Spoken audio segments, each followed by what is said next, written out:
Delivery boy মাসে 40 থেকে 50 হাজার টাকা কামায়, এটা আমি শুনেছিলাম। আর তাই জন্যই তো ডেলিভারি বয়ের কাজে আমি ঢুকেছিলাম আর ভেবেছিলাম এবার চড়বো আমি সফলতার সিঁড়ি। কিন্তু বস, হাঁপিয়ে গেছি এবার চড়তে চড়তে আমি ফ্ল্যাট আর বিল্ডিং গুলোর সিঁড়ি।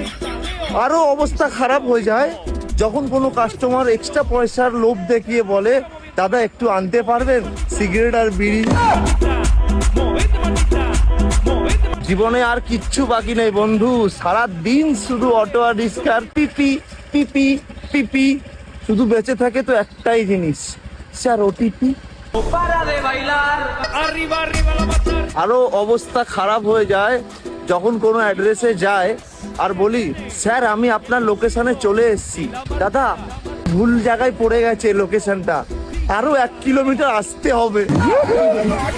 তারপর থেকে বন্ধু একটা দিনও আমি ভালো নেই।